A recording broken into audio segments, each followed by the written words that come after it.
ദാമ്പത്യം. രചന സംഭാഷണം മൈഥിലി മിത്ര. ഭാഗം 10. എന്താടാ ഒരു ഇളക്കം?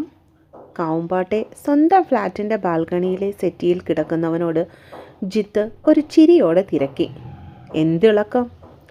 മുഖത്തെ സന്തോഷം ഒളിപ്പിച്ചു വയ്ക്കാൻ ശ്രമിച്ചുകൊണ്ട് തന്നെ ആദി തൻ്റെ ഇരിപ്പിടത്തിലൊന്ന് ഇളകിയിരുന്നു, മുഖം ഗൗരവത്തിലാക്കിക്കൊണ്ട്.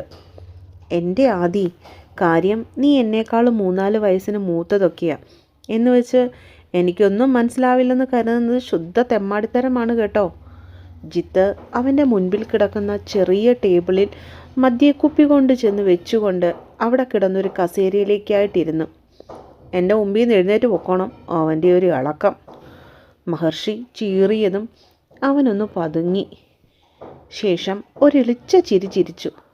എടാ ആദി, നിൻ്റെ ഉണ്ടാക്കിയ ദേഷ്യമൊന്നും എൻ്റെ അടുത്തോട്ട് ഇറക്കണ്ട. ഈ ഇളക്കം ആ കുഞ്ഞിനെ കണ്ടപ്പോൾ തൊട്ടാണെന്നുള്ളത് കാര്യം എനിക്കറിയാം. അതൊന്ന് തുറന്ന് സമ്മതിക്കാൻ കാവുമ്പാട്ടെ ആദിദേവന് എന്താ ഇത്ര കുഴപ്പം? അവനൊരു ചോദ്യത്തോടെ മഹർഷിയെ ഒന്ന് നോക്കി. അതിനിടയിൽ തന്നെ മുൻപിലുള്ള കുപ്പി പൊട്ടിച്ചു കയ്യിലിരുന്ന ഒരു ഗ്ലാസ്സിലേക്ക് ഒഴിച്ചു. എനിക്കെന്ത് കുഴപ്പം? അല്ല, എന്തൊക്കെയാ ആദി പറയുന്നത്? ജിത്ത് ഒഴിച്ചു വെച്ചതിലേക്ക് ഐസ് വാട്ടർ ചേർത്തു അല്പാൽപമായി നുണഞ്ഞിറക്കിയവൻ. ഞാൻ പറഞ്ഞതിൽ എന്താ തെറ്റ്? കഴിഞ്ഞ 2-3 വർഷങ്ങളായിട്ട് ഈ ഫ്ലാറ്റിൽ തന്നെയായിരുന്നു നിൻ്റെ താമസം. വല്ലപ്പോഴും കാവുമ്പാട്ടമ്മയ്ക്ക് സ്വന്തം മോനെ ഒന്ന് കാണാൻ തോന്നുമ്പോൾ മാത്രം നീ അങ്ങോട്ടേക്കൊന്ന് പോയി എത്തി നോക്കും. അങ്ങനെയുള്ള നീ കഴിഞ്ഞ ഒരാഴ്ചയായിട്ട് ഈ ഫ്ലാറ്റിലേക്ക് വരാത്തതിൻ്റെ കാരണം? കയ്യിലിരുന്ന ദ്രാവകം തൊണ്ടക്കുഴിയിലേക്ക് അപ്പാടെ കമഴ്ത്തിയിട്ട് ജിത്ത് മഹർഷിയെ നോക്കി പുരികം പൊക്കിയും താഴ്ത്തിയും ആംഗ്യം കാട്ടി. അതിന് മറുപടിയായിട്ട് ആദ്യമൊന്നും മിണ്ടിയില്ല. പക്ഷേ അവൻ്റെ ചൊടികളിൽ മനോഹരമായ ഒരു പുഞ്ചിരി വിടർന്നിരുന്നു. അതിൻ്റെ കാരണം ഏറെക്കുറെ മനസ്സിലായിരുന്നതിനാൽ തന്നെ ജിത്ത് പിന്നീടൊന്നും തന്നെ ചോദിച്ചില്ല. ഗ്ലാസുകൾ ഓരോന്നായി നിറയുകയും ഒഴിയുകയും ചെയ്യുന്നുണ്ടായിരുന്നു. നീ ഇന്ന് വീട്ടിലേക്ക് പോകുന്നുണ്ടോ? ഇടയ്ക്കെപ്പോഴോ ജിത്ത് ചോദിച്ചു. പോണം. എന്തോ ആലോചനയിലിരുന്നവൻ കൂട്ടുകാരൻ്റെ ചോദ്യം കേട്ടപ്പോൾ ഒന്ന് ഞെട്ടിക്കൊണ്ട് അവനെ നോക്കി.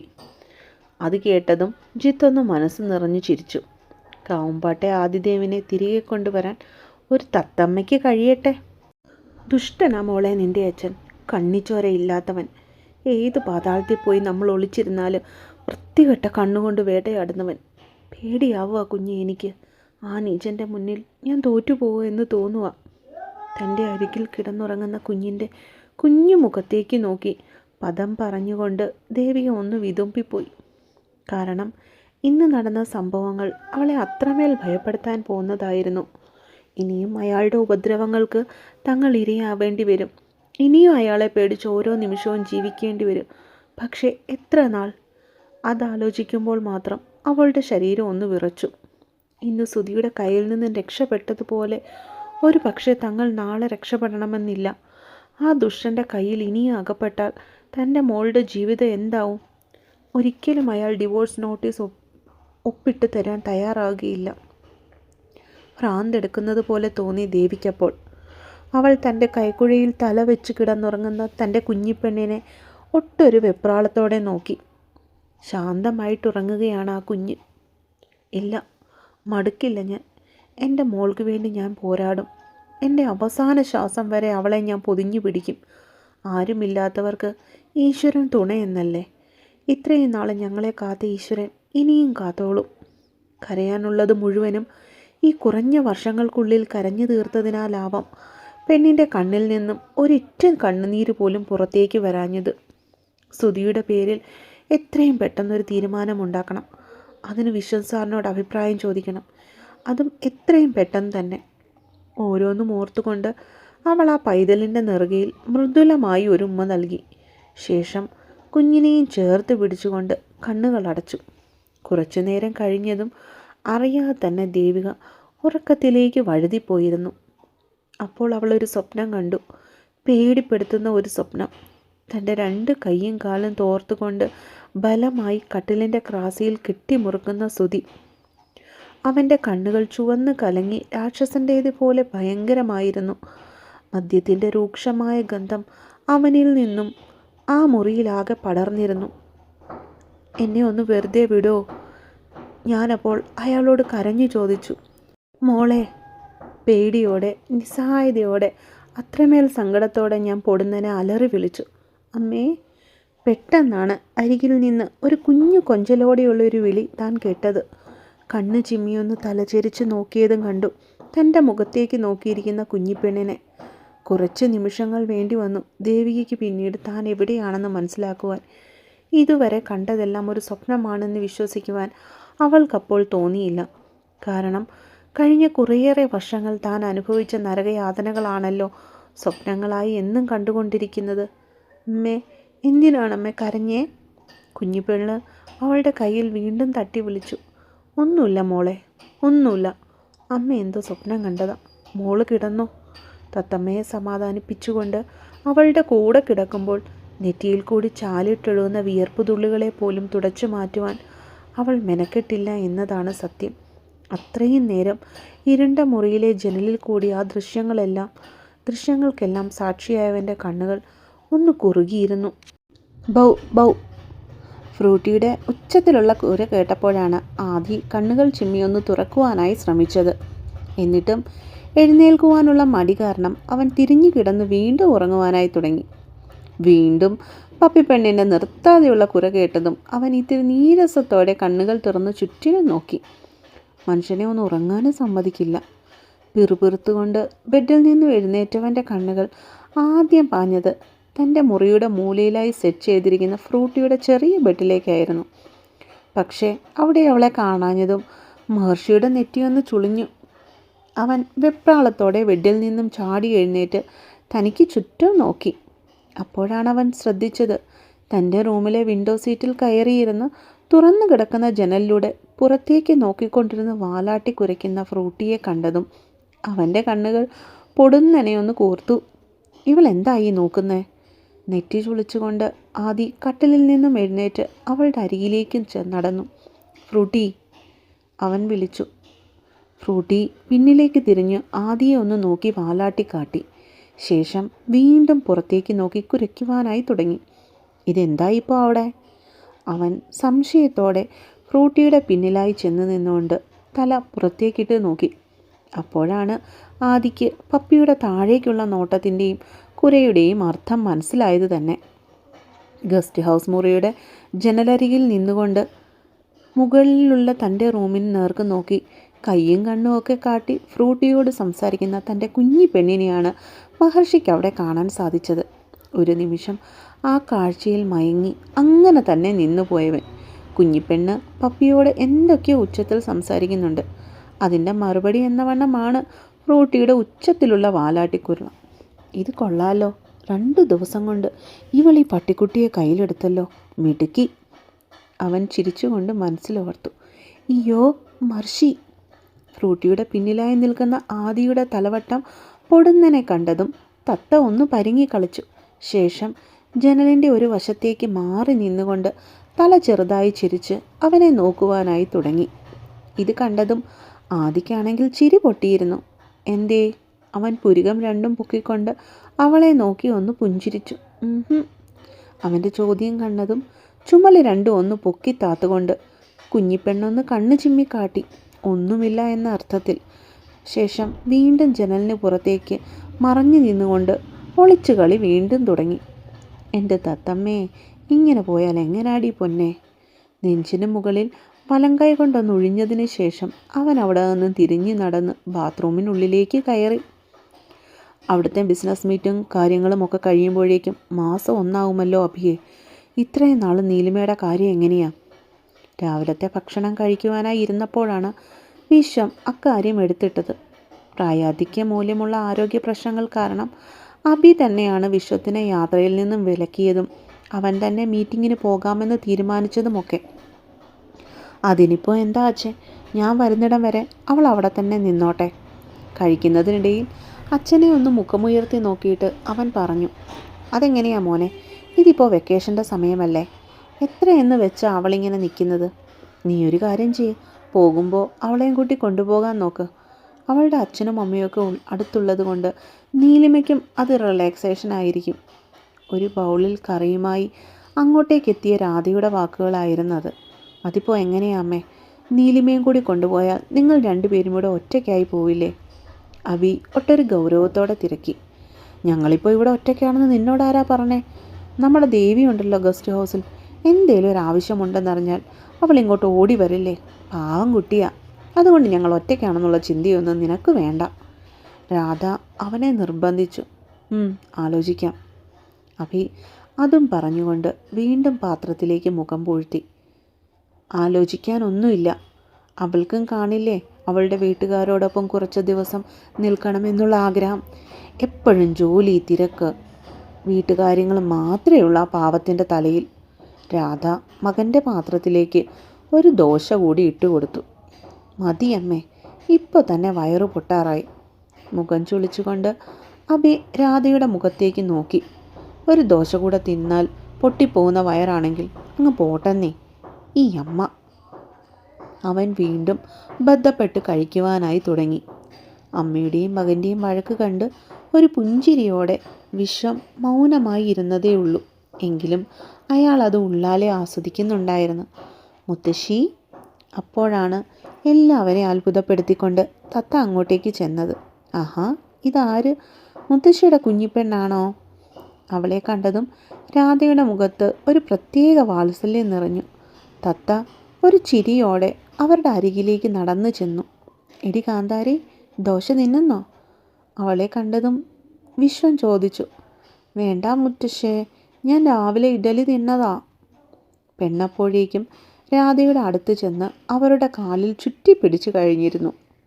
അതൊന്നും പറഞ്ഞിട്ട് കാര്യമില്ല. ഒരു കുഞ്ഞി ദോശയൊക്കെ തിന്നാനുള്ള സ്ഥലം ആ കുഞ്ഞു വയറിനുള്ളിൽ കാണുമല്ലോ. ആരും പ്രതീക്ഷിക്കാത്ത രീതിയിൽ അവിയിൽ നിന്നുമായിരുന്നു ആ ചോദ്യം. എനിക്ക് വിശപ്പില്ലാഞ്ഞിട്ടാ. പെണ്ണൊന്ന് കുണുങ്ങി. അതൊന്നും പറഞ്ഞാൽ പറ്റില്ല. മുത്തശ്ശിയുടെ മോക്ക് മുത്തശ്ശി വാരിത്തരാമല്ലോ. രാധ നിർബന്ധിച്ചതും അവൾ പെട്ടെന്ന് ഒരു കസേരയിലേക്ക് കയറിയിരുന്നു. ഇനി വാ പൊളിച്ചോ. ഒരു കുഞ്ഞു കഷ്ണം ദോശ ചട്നിയിൽ മുക്കി അവളുടെ വായിലേക്ക് വെച്ചു കൊടുത്തവർ. സൂപ്പറാണേ. വായിലുള്ള ഭക്ഷണം നുണഞ്ഞിറക്കിക്കൊണ്ട് അവൾ കണ്ണു ചിമ്മി കാട്ടി. ആണോ? എന്നാ ഇനി വേഗം വേഗം വാ തുറക്ക്. അവർ വീണ്ടും അവൾക്ക് വാരിക്കൊടുത്തു. എല്ലാവരും കഴിച്ചുകൊണ്ടിരുന്നപ്പോഴാണ് ആദി പടികൾ ഇറങ്ങി താഴേക്ക് വരുന്നത് അവിടെ ഇരുന്നവർ ശ്രദ്ധിച്ചത്. ഒരു പിസ്താ ഗ്രീൻ നിറമുള്ള ഷർട്ടും കസവ് കരയുള്ള വെള്ളമുണ്ടുമായിരുന്നു ആളുടെ വേഷം. നെറ്റിയിൽ ചന്ദനക്കുറി. കുളി കഴിഞ്ഞതിനാൽ നനവുള്ള മുടി ഒരു വശത്തേക്ക് ചീവി വെച്ചിട്ടുമുണ്ട്. എങ്ങോട്ടേക്കോ പോവാൻ ഇറങ്ങിയതാണെന്നുള്ള കാര്യം ഒറ്റ നോട്ടത്തിൽ തന്നെ ആർക്കും മനസ്സിലാവുന്നതായിരുന്നു. അവൻ്റെ ആ തലയെടുപ്പോടെയുള്ള നടത്തവും എടുപ്പും കണ്ടതും എല്ലാവരിലും ആരാധന തോന്നിയെങ്കിലും ഇപ്പോഴത്തെ സ്വഭാവത്തെക്കുറിച്ച് ഓർമ്മ വന്നതും അവരിൽ ഒരുപോലെ ദേഷ്യവും സങ്കടവും പൊട്ടിമുളച്ചു. മോനെ, വന്ന് കഴിച്ചിട്ട് പോടാ. വരില്ലെന്ന് ഉറപ്പുണ്ടായിട്ടും രാധ ഡൈനിങ് റൂമിൽ നിന്നും അവനോടായി വിളിച്ചു പറഞ്ഞു. ആദ്യം അതിനുള്ള മറുപടിയൊന്നും പറഞ്ഞില്ല.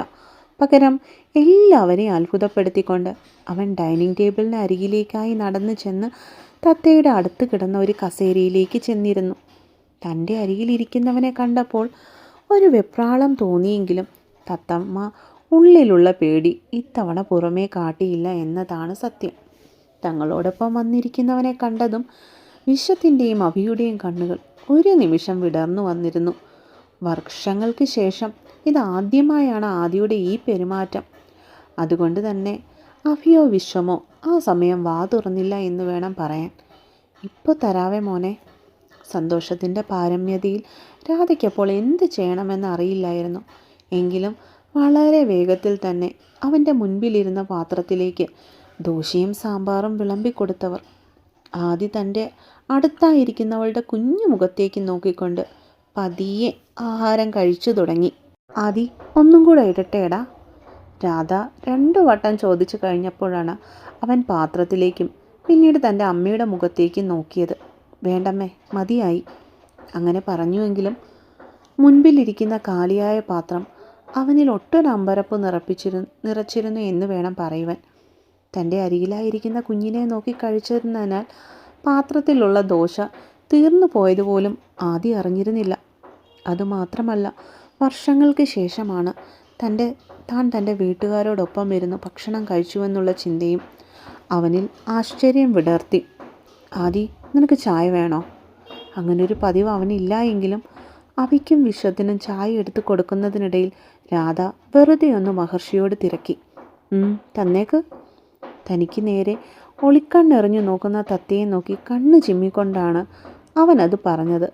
കേട്ടവർ വീണ്ടും അമ്പരപ്പെട്ടുകൊണ്ട് അവനെ നോക്കിയെങ്കിലും ആദിയുടെ കണ്ണുകൾ അപ്പോഴും കുഞ്ഞിപ്പെണ്ണിനെ നോക്കി കാണുന്ന തിരക്കിലായിരുന്നു. രാധ അപ്പോൾ തന്നെ ഫ്ലാസ്കിലിരിക്കുന്ന ചായ ഒരു കപ്പിലേക്കൊഴിച്ച് അവന് മുൻപിലായി എടുത്തു വെച്ച് കൊടുത്തു. ശേഷം ഒരു പുഞ്ചിരിയോടെ കുഞ്ഞിന് വാരി കൊടുക്കുന്നത് തുടർന്നു.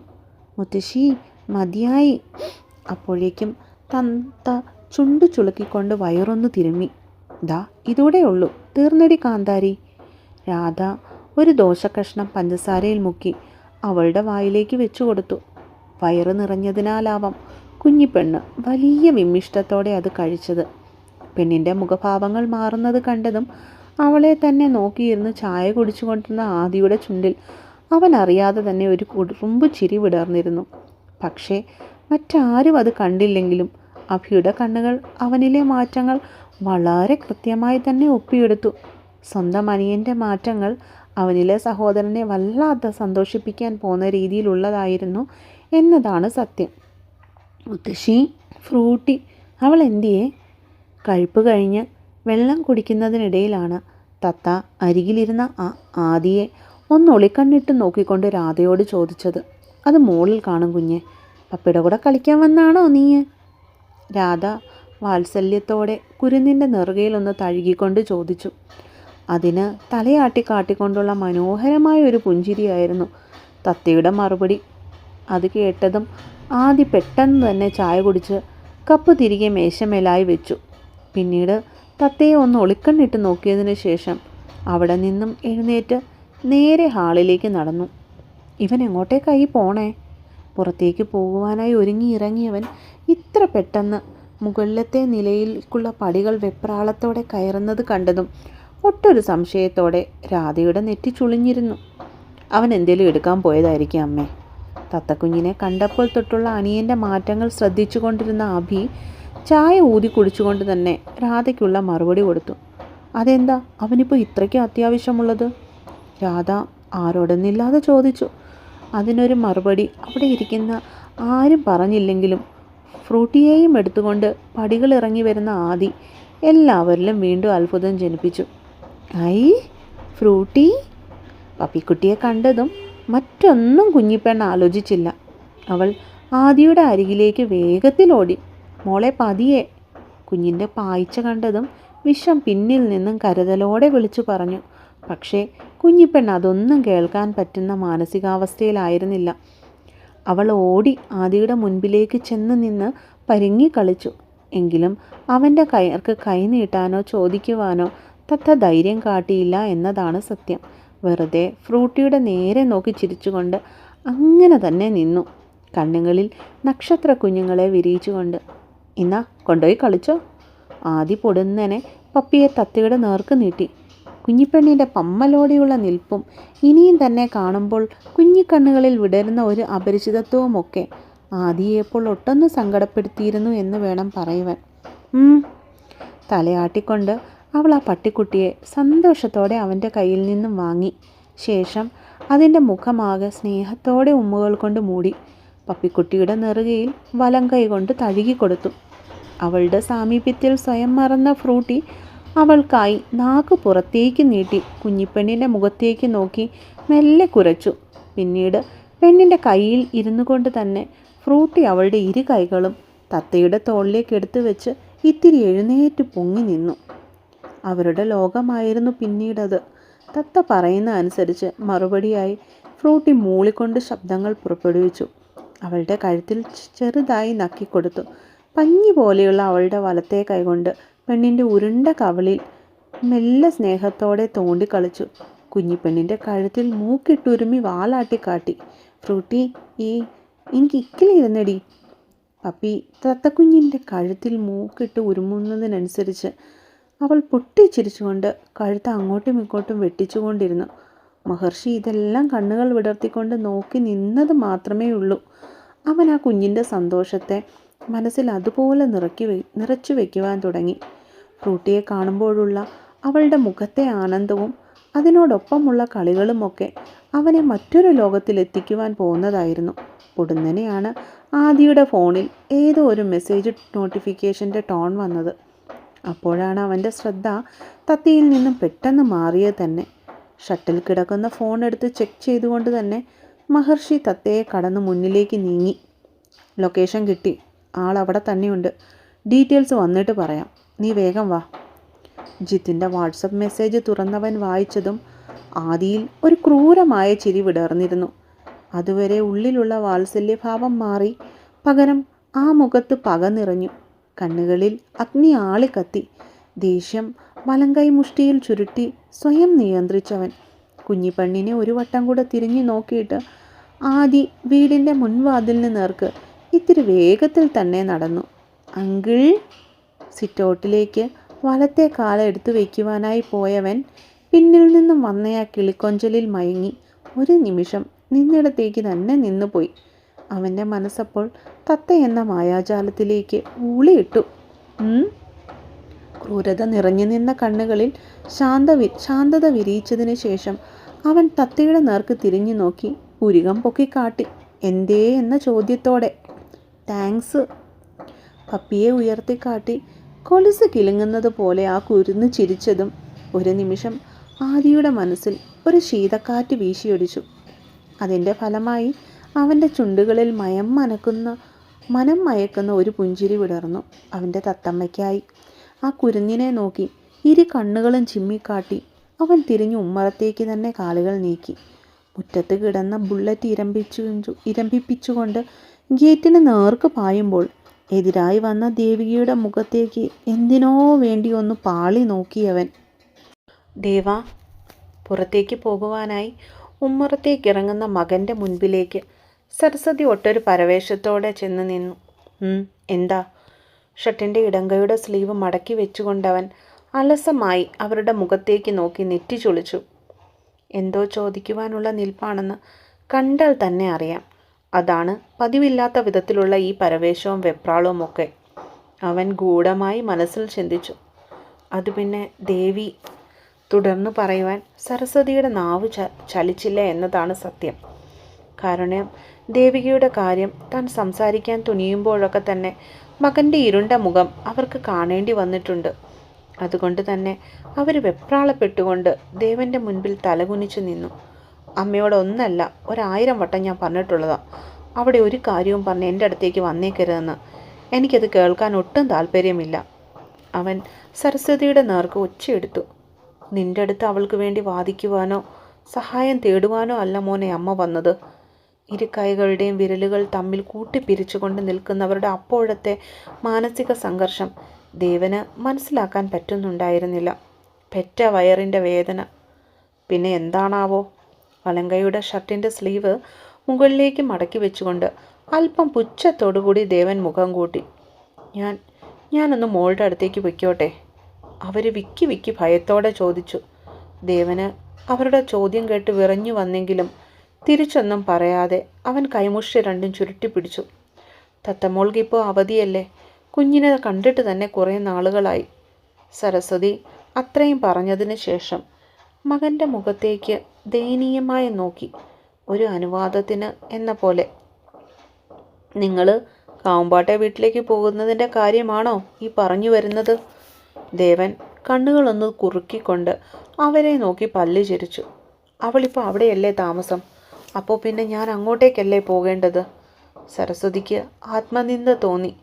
സ്വന്തം മകളെ ഒന്ന് കാണാൻ പോകാൻ മകൻ്റെയും മരുമകളുടെയും കാല് പിടിക്കേണ്ടി വരുന്ന അവസ്ഥ അവരെ ഒട്ടൊന്നുമല്ല സങ്കടപ്പെടുത്തിയത്. എന്തെങ്കിലും സഹായം ചെയ്ത് ദേവിയുടെ കണ്ണുനീര് തുടയ്ക്കാൻ തന്നെക്കൊണ്ട് സാധിക്കുന്നില്ല.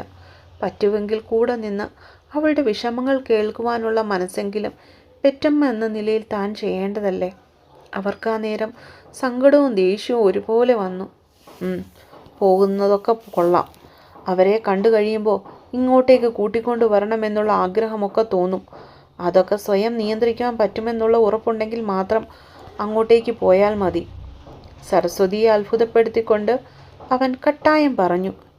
ഇല്ല മോനെ, അങ്ങനെയൊന്നും ചെയ്യില്ല. അപ്രതീക്ഷിതമായി ദേവൻ്റെ പറച്ചിൽ കേട്ടതും അവരൊന്ന് ഞെട്ടിയിരുന്നു. ദേവൻ ഇത്ര പെട്ടെന്ന് ഇക്കാര്യം സമ്മതിക്കുമെന്ന് അവർ സ്വപ്നത്തിൽ പോലും കരുതിയിരുന്നില്ല. മകൻ്റെ അനുവാദം കിട്ടിയെന്ന് മനസ്സിലായതും സരസ്വതിയുടെ ഉള്ളം ഒന്ന് ശാന്തമായി. മനസ്സിൽ ഈശ്വരന് ഒരുപാട് 1000 നന്ദി പറഞ്ഞവർ.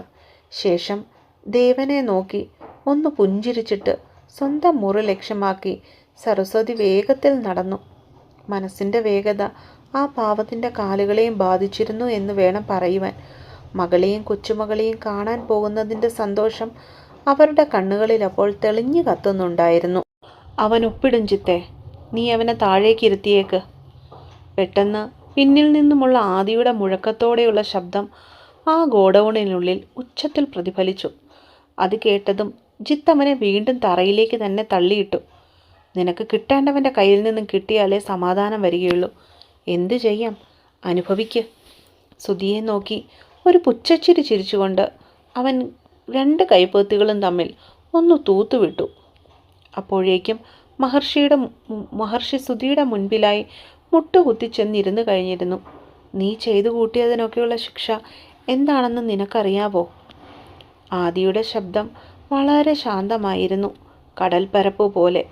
ഉള്ളിൽ 1000 നിഗൂഢതകൾ ഒളിപ്പിച്ചു വെച്ചു. നിന്നെപ്പോലെയുള്ള പുഴുത്ത പട്ടികൾക്ക് നീതിദേവത നൽകുന്ന സമ്മാനം. ഇഞ്ചിഞ്ചായി വേദനിച്ച് നരകയാതനകൾ അനുഭവിച്ച് നീ ചാവണം. അതാണ് കൗമ്പാട്ട് ആദിദേവ് നിനക്ക് തരുന്ന ശിക്ഷ. അത് പറയുമ്പോൾ മഹർഷിയുടെ കണ്ണുകളിൽ വേട്ടനായുടെ വന്യത നിറഞ്ഞു നിന്നിരുന്നു. കണ്ടു നിന്ന ജിത്തിന് പോലും അവനെ നോക്കാൻ ആ സമയം പേടി തോന്നി. കാവുമ്പാട്ടെ വീണ്ടും മുറ്റത്തുകൂടെ കുണുങ്ങി ഓടുന്ന കുഞ്ഞിപ്പെണ്ണിൻ്റെ പിന്നാലെ പപ്പിക്കുട്ടി ഓടിച്ചാടി നടന്നു. ഫ്രൂട്ടി, ഓടി വാ. തത്തപ്പെണ്ണെ ഇടയ്ക്ക് പിന്നിലേക്ക് നോക്കി വിളിക്കുന്നുണ്ട്.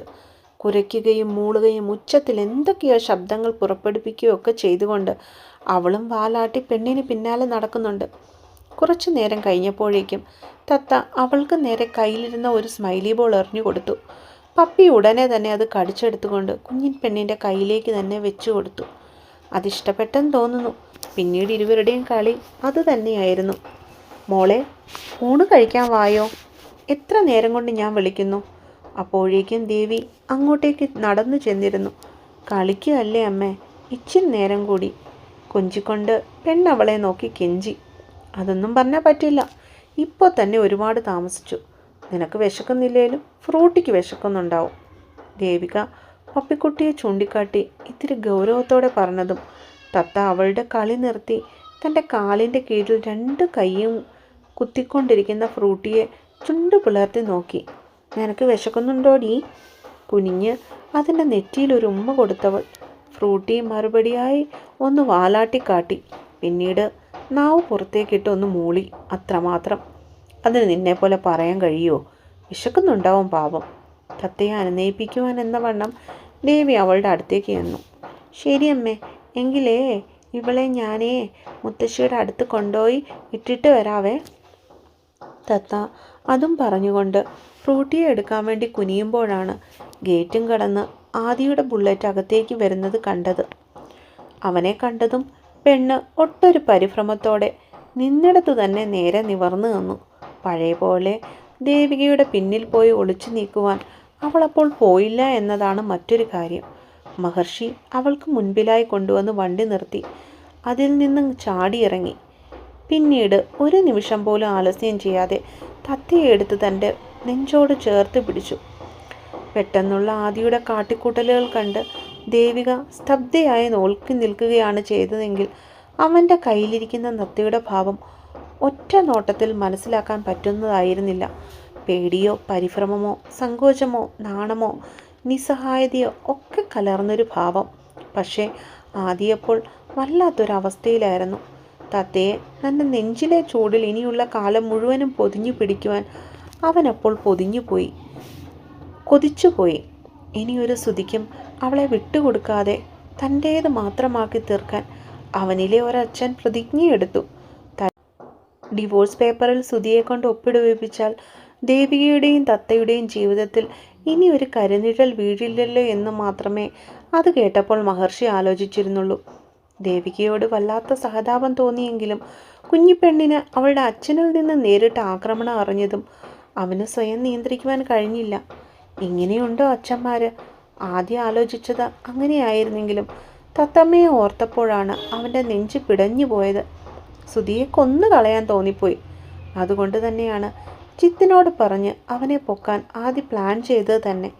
അങ്കിളെ, കുഞ്ഞിൻ്റെ നേർത്ത ശബ്ദം കേട്ടപ്പോഴാണ് ആദി തൻ്റെ നെഞ്ചിൽ മുഖം പൂഴ്ത്തിയിരിക്കുന്നവളുടെ നേർക്ക് അരുമയോടെ നോക്കിയത്. ഒരു പൂച്ചക്കുഞ്ഞിനെ പോലെ പമ്മിയിരിക്കുകയാണ് പെണ്ണ്. തത്തമ്മയെ. അവൻ്റെ ശബ്ദം വളരെ ആർദ്രമായിരുന്നപ്പോൾ ആദിയുടെ മനസ്സിലപ്പോൾ അവളോടുള്ള കടലോളം സ്നേഹം മാത്രമേ ഉണ്ടായിരുന്നുള്ളൂ. താഴേക്ക് ഊഴ്ന്നിറങ്ങുവാൻ തോന്നിയെങ്കിലും ഇറങ്ങിപ്പോകാതെ അങ്ങനെ തന്നെ ആദിയെ നോക്കിയിരുന്നു പെണ്ണ്. കാരണം ആദിയുടെ തത്തമ്മ എന്നുള്ള വിളി അവളിൽ ഇത്തിരി കൗതുകം ഉണർത്തി എന്നതാണ് സത്യം. എല്ലാവരുടെയും തത്തയായ കുഞ്ഞിപ്പെണ്ണ് മഹർഷിക്ക് മാത്രം തത്തമ്മയായിരുന്നു. അനങ്ങാതെ മിണ്ടാതെ കണ്ണുകൾ പിറുപിറ അടച്ചും തുറന്നും തത്ത അവനെ തന്നെ ഉറ്റുനോക്കിക്കൊണ്ടിരുന്നു. തത്തമ്മയെ. അവൻ വീണ്ടും വിളിച്ചുകൊണ്ട് ആ കുരുന്നിൻ്റെ ഉണ്ടക്കവളിൽ ഒരു ഉമ്മ കൂടി കൊടുത്തു. തത്ത ഒന്നും മനസ്സിലാവാതെ അവൻ്റെ കയ്യിൽ നിശബ്ദയായി ഇരുന്നത് മാത്രമേ ഉള്ളൂ. പൊടുന്നനെ അവിടെ കനം വെച്ച നിശബ്ദതയെ പകഞ്ഞു മാറ്റിക്കൊണ്ട് ഫ്രൂട്ടി ഒന്ന് കുരച്ചു. അത് കേട്ടതും സ്ഥലകാലബോധം വന്നവളെ പോലെ തത്തപ്പെണ്ണ് അവൻ്റെ കയ്യിൽ നിന്നും കുതറിക്കൊണ്ട് താഴേക്ക് ഊർന്നിറങ്ങി. ശേഷം അവളുടെ അമ്മയുടെ പിന്നിലേക്ക് പോയി മറഞ്ഞു നിന്നുകൊണ്ട് മഹർഷിയെ ഒളിഞ്ഞു നോക്കി. ആദിയും എന്തുകൊണ്ടോ ഒന്ന് ഞെട്ടിയിരുന്നു ആ സമയം. അവളുടെ പെട്ടെന്നുള്ള പെരുമാറ്റത്തിൽ ഒന്ന് വല്ലാണ്ടായെങ്കിലും കുഞ്ഞിപ്പെണ്ണിനെ ഒരു പ്രാവശ്യമെങ്കിലും എടുക്കാൻ പറ്റിയല്ലോ എന്ന സന്തോഷത്തിൽ അവൻ്റെ മനസ്സ് നിറഞ്ഞു. എന്താ സാർ? ദേവിക നെറ്റി ചുളിച്ചുകൊണ്ട് അവനോട് തിരക്കി. ആദിയുടെ അസാധാരണമായ പെരുമാറ്റം ദേവികയിൽ അല്പം പരവേശവും നീരസവും ഉണ്ടാക്കിയെങ്കിലും അവളത് പുറത്തേക്ക് കാട്ടിയില്ല. കാരണം അവളുടെ മനസ്സിൽ മഹർഷിക്ക് ഒരു രക്ഷകൻ്റെ സ്ഥാനമായിരുന്നു. ഏയ്, ഒന്നുമില്ല. അവൻ അപ്പോഴാണ് ദേവിക എന്ന വ്യക്തി അവിടെ ഉണ്ടെന്നുള്ള കാര്യം പോലും ഓർത്തത് തന്നെ. കുഞ്ഞിനെ കണ്ട സന്തോഷത്തിൽ മറ്റൊന്നിനെയും ആദ്യം ഓർത്തില്ല എന്നതാണ് സത്യം. അവൾ എന്തു വിചാരിച്ച് കാണുമെന്നുള്ള ചിന്തയിൽ അവൻ്റെ മനസ്സൊന്ന് ചൂളിയിരുന്നു. ദേവികയ്ക്കുള്ള മറുപടി കൊടുത്തുവെങ്കിലും മഹർഷിയുടെ കണ്ണുകൾ അമ്മയുടെ പിന്നിൽ മറഞ്ഞു നിന്നുകൊണ്ട് കള്ളനോട്ടം നോക്കുന്ന കുഞ്ഞിൻ്റെ നേർക്ക് അവൻ അറിയാതെ തന്നെ പല പ്രാവശ്യം പാറി വീണു. ഇനി അവിടെ നിന്നാൽ ശരിയാവില്ലെന്ന് മനസ്സിലായതും അവളെ ഒന്ന് കണ്ണ് ചിമ്മിക്കാട്ടിയിട്ട് ആദ്യ പെട്ടെന്ന് ഉമ്മറത്തേക്ക് ധൃതിയിൽ നടന്നു. മനസ്സിനെ അടക്കി പിടിച്ചുകൊണ്ട് അവന് വീണ്ടും ആ കുരുന്നിനെ എടുക്കണമെന്നുണ്ടായിരുന്നു. ആ കുഞ്ഞി കവളിൽ വാത്സല്യത്തോടെ ചുണ്ടുകൾ ചേർക്കണമെന്നുണ്ടായിരുന്നു. തത്തമേ എന്ന് വിളിച്ചുകൊണ്ട് അവളെ കൊഞ്ചിക്കണം എന്നുണ്ടായിരുന്നു. തന്നെ നെഞ്ചിൽ പെണ്ണിനെ പൊതിഞ്ഞു പിടിച്ചുകൊണ്ട് വാവാവോ പാടി ഉറക്കണം എന്നുണ്ടായിരുന്നു. വയറ് നിറച്ച് ഭക്ഷണം വാരിക്കൊടുക്കണം എന്നുണ്ടായിരുന്നു. അവസാനം ആ കുരുന്നിൻ്റെ നാവിൽ നിന്നും അച്ഛേ എന്നൊരു വിളി കേൾക്കണമെന്നുണ്ടായിരുന്നു. അതാലോചിച്ചതും പൊടുന്നനെ ആദിയുടെ നെഞ്ചിൽ കാരമുള്ള കുത്തിക്കയറുന്നത് പോലെയുള്ളൊരു വേദന അനുഭവപ്പെട്ടു. അവൻ നടപ്പ് നിർത്തി നിന്നിടത്ത് തന്നെ നിന്നുകൊണ്ട് പിന്നിലേക്കൊന്ന് തിരിഞ്ഞു നോക്കി തീവ്രമായ വേദനയോടെ. അപ്പോൾ അവൻ കണ്ടു ദേവികയും കുഞ്ഞും ഇപ്പോഴും അവിടെ തന്നെ നിൽപ്പുണ്ട്, തന്നെയും നോക്കിക്കൊണ്ട്. അവരുടെ കണ്ണുകളിലുള്ള ഭാവം ദേഷ്യമായിരുന്നോ അതോ പേടിയോ? അത് തിരഞ്ഞു കണ്ടുപിടിക്കുവാൻ ആദ്യം ശ്രമിച്ചില്ല. അവരെ നോക്കി ഒരു വട്ടം കൂടി പുഞ്ചിരിച്ചിട്ട് തിരിഞ്ഞ് വീടിനുള്ളിലേക്ക് കയറിപ്പോയി. അതേസമയം ആദിയുടെ കണ്ണുകളിൽ എന്തിനു വേണ്ടി എന്നറിയാതെ ചുവപ്പ് പടർന്നിരുന്നു. അറിയാമായിരുന്നു ചെയ്യുന്നത് തെറ്റാണെന്നും ചിന്തിച്ചു കൂട്ടുന്നതൊക്കെ ശുദ്ധ മണ്ടത്തരങ്ങളാണെന്നും ഇതൊന്നും ഒരിക്കലും നടക്കാൻ പോകുന്ന കാര്യങ്ങളല്ലെന്നും എന്നൊക്കെ. എങ്കിലും വെറുതെ ആശിച്ചു പോവുകയാണ്. അവൾ എൻ്റെ മകളായിരുന്നെങ്കിൽ, എന്നെ അച്ഛ എന്ന് വിളിച്ച് സ്നേഹിച്ച് നടന്നിരുന്നെങ്കിൽ. അതിനെയെല്ലാം തച്ചുടച്ചുകൊണ്ട് ദേവിയുടെ മുഖം മനസ്സിലേക്ക് ഓടി വന്നപ്പോൾ നിരാശയോടെ കനത്ത ഭാരം നിറഞ്ഞ മനസ്സുമായി അവൻ മുകളിലത്തെ നിലയിലേക്കുള്ള പടികൾ കയറി. ആദി, ഊണ് കഴിക്കാൻ വാ മോനെ. രാധ അവനെ ഹാളിൽ നിന്നുകൊണ്ട് വിളിക്കുന്നുണ്ടായിരുന്നു. പക്ഷേ അവരുടെ വിളിയൊന്നും ആ സമയം മഹർഷിയുടെ ചെവിയിൽ പതിഞ്ഞില്ല. അവൻ്റെ ഉള്ളിൽ ഒരേ ഒരു രൂപം മാത്രമേ ഉണ്ടായിരുന്നുള്ളൂ. കുണുങ്ങി ഉണ്ടക്കവളും പാൽപുഞ്ചിരിയുമായി നിൽക്കുന്ന അവൻ്റെ തത്തമ്മ മാത്രം. ആഗ്രഹിക്കാമല്ലോ വെറുതെയെങ്കിലും. ആദിയുടെ മനസ്സ് അവനോട് കെഞ്ചി. എന്താ നിൻ്റെ ഉദ്ദേശം? ബാഗിനുള്ളിൽ തിക്കി നിറച്ച് തുണികൾ വയ്ക്കുന്ന സുമി ജിത്തിൻ്റെ ചോദ്യം കേട്ട് അവനെ രൂക്ഷമായിട്ടൊന്ന് നോക്കി. എടി നീ ഇങ്ങനെ കണ്ണുരുട്ടി കാട്ടയിൽ ഉള്ളിലുള്ളത് ഞാൻ എങ്ങനെ മനസ്സിലാക്കാനാ? അവൻ ആ പെണ്ണിൻ്റെ പിന്നിൽ ചെന്ന് നിന്നുകൊണ്ട് അവളെ ഉറുമ്പടക്കം കെട്ടിപ്പിടിച്ചു. ദേ ജിത്തേട്ടാ, മര്യാദയ്ക്ക് എന്നെ വിടുന്നതാണ് നല്ലത്. അവൾ അവൻ്റെ കയ്യിൽ കിടന്ന് കുതറി. നീ ഇങ്ങനെ ദേഷ്യം പിടിക്കാൻ ഞാൻ എന്തോന്നാടി ചെയ്തേ? ഒന്നും കൂടെ അവളെ മുറുക്കി പുണർന്നുകൊണ്ട് പെണ്ണിൻ്റെ വലത്തെ കഴുത്തിടുക്കിലേക്ക് ജിത്ത് അവൻ്റെ മുഖം കയറ്റി വെച്ചു. മാറിക്കേ, മാറ്. കഴുത്തിൽ ചെക്കൻ്റെ താടി രോമങ്ങൾ കുത്തിക്കൊള്ളുന്നുണ്ടായിരുന്നതിനാൽ അവളൊന്ന് പിടഞ്ഞു. അങ്ങനിപ്പോൾ ഞാൻ മാറുന്നില്ല. നീ ഇപ്പോൾ നിൻ്റെ വീട്ടിലേക്ക് പെട്ടിയും കിടക്കയും എടുത്തു പോകേണ്ടതിൻ്റെ കാര്യം എന്താണെന്നാണ് ഞാൻ ചോദിക്കുന്നത്. പറച്ചിലിനോടൊപ്പം തന്നെ അവളുടെ ചെവിക്ക് താഴെയായി പൊങ്ങിപ്പിടഞ്ഞു കിടക്കുന്ന നീല ഞരമ്പിന് മുകളിൽ ചുണ്ടുകൾ കൊണ്ട് അമർത്തി ചുംബിക്കുവാനും അവൻ മറന്നില്ല. അതും കൂടി ആയപ്പോഴേക്കും സുമിക്ക് പിടിച്ചു നിൽക്കുവാൻ കഴിഞ്ഞില്ല. ഒരു നിമിഷത്തേക്കെങ്കിലും ജിത്തിൻ്റെ സ്പർശനത്തിൽ അവൾ സ്വയം മയങ്ങിപ്പോയിരുന്നു. ജിത്തെ മതിയാക്ക്, മാറ്. എങ്കിലും സ്വയം നിയന്ത്രിച്ചുകൊണ്ട് അവനെ അവൾ പിന്നിലേക്ക് ആഞ്ഞു തള്ളി മാറ്റി. എന്താടി കൊച്ചെ നിൻ്റെ പ്രശ്നം? പിറകിലേക്ക് 2 അടി നീങ്ങിയെങ്കിലും കാന്തം ഇരുമ്പിനെ ഒട്ടിപ്പിടിക്കുന്നത് പോലെ പോയതുപോലെ തന്നെ അവൻ വീണ്ടും അവളിലേക്ക് അടുത്ത് ചെന്നു. എന്താ പ്രശ്നമെന്ന് നിങ്ങൾക്കറിയില്ലേ മനുഷ്യ? അവൾ തിരിഞ്ഞു നിന്നുകൊണ്ട് അവനെ നേർക്ക് ചീറി. എടി, കാര്യമറിയാമെങ്കിൽ ഞാനിങ്ങനെ നിൻ്റെ പിറകെ കെഞ്ചി നടക്കുമോ? സുമിയെ സമാധാനിപ്പിക്കാൻ എന്നവണ്ണം അവൻ ആ പെണ്ണിനെ വീണ്ടും ചേർന്ന് പിടിച്ചു. അതെങ്ങനെയാ? അല്ലെങ്കിൽ എൻ്റെ കാര്യങ്ങളൊന്നും ജിത്തുവേട്ടൻ ഇപ്പോൾ ഓർക്കാറില്ലല്ലോ. അതൊക്കെ പണ്ടായിരുന്നു. ദേഷ്യത്താൽ ചുവന്നു തൊടുത്ത മുഖവുമായി അവൾ അവനെ കൂർപ്പിച്ചു നോക്കി. ഓ, ഇവളെ കൊണ്ട് ഞാൻ തോറ്റു. നീ കാര്യം പറയുന്നുണ്ടോ സുമി? തവണ ചെക്കൻ്റെ ചോദ്യത്തിൽ ഇത്തിരി ദേഷ്യം കലർന്നിരുന്നു. കാര്യം പറയാൻ എനിക്ക് മനസ്സില്ല. നിങ്ങൾ തന്നെ ഇങ്ങോർത്ത് കണ്ടുപിടിച്ചാൽ മതി. എന്നിട്ട് എന്നോട് പറയേ. പണ്ടൊന്നും ഇങ്ങനെ ആയിരുന്നില്ലല്ലോ ജിത്തേട്ടൻ. കോളേജിൽ എൻ്റെ പുറകെ തേരാപ്പാരം നടന്ന് പ്രേമിച്ചപ്പോൾ എന്തൊരു കെയറിങ് ആയിരുന്നു. എൻ്റെ മുഖം വാടിയ അപ്പം തന്നെ അതിൻ്റെ കാരണം പറയുമായിരുന്നു. ഇപ്പോൾ കണ്ടില്ലേ? എനിക്ക് മടുത്തു. ഞാൻ എൻ്റെ വീട്ടിൽ പോവാം. തുണി കുത്തി നിറച്ച ബാഗിൻ്റെ സിബ് വലിച്ചിടുന്നതിനോടൊപ്പം തന്നെ അവൾ ഉച്ചത്തിൽ ദേഷ്യപ്പെട്ടു. എടി, ഞാൻ നിന്നോട്. ജിത്ത് അവളോട് എന്തോ ചോദിക്കുവാനായി വായ തുറന്നില്ല. അതിനു മുമ്പേ തന്നെ ഫ്ലാറ്റിൻ്റെ കോളിംഗ് ബെൽ ആരോ അടിച്ചിരുന്നു. ഏത് മോനാണോ ഇത്? അവൻ പെറുപെറുത്തു. വേഗം ചെല്ല്. ഞാനിവിടെ നിന്ന് ഇറങ്ങിപ്പോകണമെന്ന് ആത്മാർത്ഥതയോടെ ആഗ്രഹിക്കുന്ന ആൾക്കാരാണ് പുറത്തു വന്ന് നിൽക്കുന്നത്.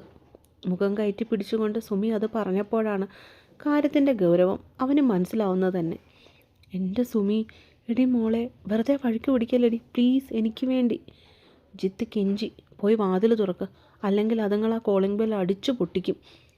നിർത്താതെ ചിലയ്ക്കുന്ന ബെല്ലിൻ്റെ ശബ്ദം അലോസരം ഉണ്ടാക്കിയതും സുമി അവനിൽ നിന്നും മുഖം വെട്ടിച്ചു. ഇനിയിപ്പോൾ എന്തൊക്കെ കാണണോ എൻ്റെ കൃഷ്ണ? ഒട്ടൊരു നെടുവീർപ്പോടെ ജിത്ത് അടച്ചിട്ടിരിക്കുന്ന മുൻവാതിലിന് നേർക്ക് നടന്നു.